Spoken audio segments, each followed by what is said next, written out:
The Senate has now joined the House in passing a set of revisions to their sexual harassment policy.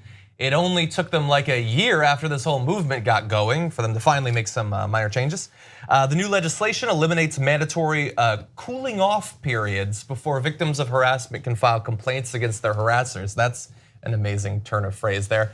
Doubles the length of time victims have to file a lawsuit in federal court and requires members of the Senate to pay back the Treasury for any settlements related to the harassment they committed. If it's not clear from those changes, let's talk about the way things were up until today. Currently, if a congressional staffer is harassed, the Office of Compliance initiates a 4-step process: a 30-day counseling period, a mediation effort, an administrative hearing or civil action, and an appeals process. Victims can't even make a formal complaint about sexual harassment until 3 months have passed. So you have to really want it. You have to hang in there. Imagine how condescending is that? That like, oh, you think you've been harassed? We'll talk in a quarter. Maybe we'll see if you've changed your mind by then.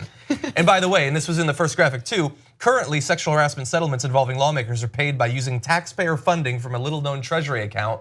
So far in the Senate specifically, I believe that's $174,000 over the last 5 years.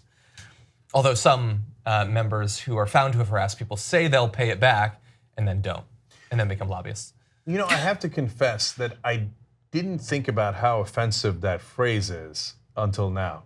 A cooling off period. Like, oh, I mean, you're a little hot and bothered, okay, that your boss tried to molest you, right? So why don't you cool off? And then we'll throw so much bureaucracy at you with 30 days of this and 30 days of that, and then hopefully try to talk you out of it. And then if that doesn't work, we'll just have the taxpayers pay you.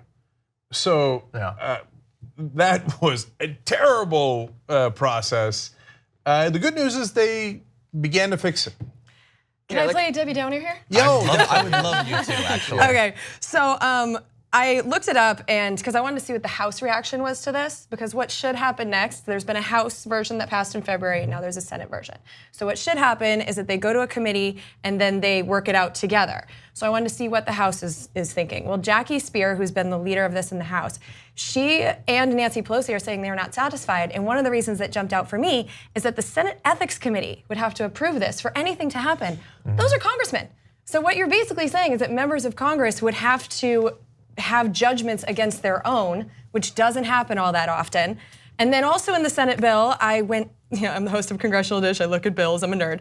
So I went through to see if anything jumped out. I also noticed that this wouldn't be effective for 180 days after enactment. Why? It's like a 6-month period of like, go and grab your staffers, you're good. And Jen, that's a cooling off period. Exactly.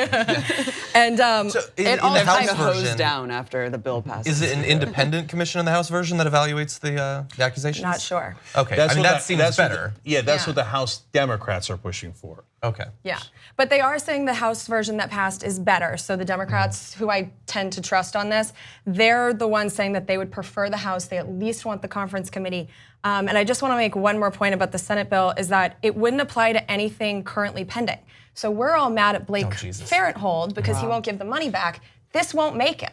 Everything that's happening now and for 180 days, 6 months after it passes, you're good. I think what's amazing about this is it's almost like they have to because of the Me Too movement. It's not like they're just altruistically being like, you know what, guys, we really need to clean house here. Like all of these caveats like you're saying. Plus, are we ever going to know actually who's doing the harassing? There's this whole thing about transparency, a democratic, accountability here. And really, we have no idea who's doing the harassment. There's been how many millions of dollars paid out in Congress as a whole in the past 10 years to sexual harassment victims that we're still not going to know who's doing it and who's being held accountable. It's amazing. I personally think that I know that they would never ever do this, but I remember when so the Me Too movement started. Initially, it was people in entertainment, and then some of the members, I believe it was generally in the House, but I think there were senators as well, started talking about the experiences that they've had, and not naming names, but talking about throughout their careers when they were aides and all of that, all these things that happened, and Blake Farenthold resigned, and we had like one other congressman and Al Franken. And I don't think that's who all the women were talking about, those 3 people. So I think that this is a great set of regulations for half a year from now, but I think it should come with an accounting of talking to all of these people about their experiences, talking to any aides that are interested, any pages that are interested about their experiences with current members of Congress and Senate and those who have come before, and doing a full accounting of the crimes that have made this sort of change necessary. Not just preparing for future acts of harassment, but doing a full cataloging of all the harassment that has happened in the recent past. That's such a good point. And that 180 days makes sure that this Congress is over before anything actually is effective. Good point. Yep. Excellent. Good point. That's self-preservation. So all excellent analysis and suggestions. Whereas I look at it and go, half a loaf, yes! When's the last time the Senate or Congress overall gave us half a loaf? Normally you'll have 93% of Americans say, we get the whole loaf? And they're like, no, you won't even get a crumb, right? So at least it's a little bit of progress, but all excellent points on how they can make it better. 2 easy ways to follow the Young Turks. One is hit the subscribe button down below, then you're a TYT subscriber. And second is ring the bell. And when you do that on YouTube, you're notified of our videos.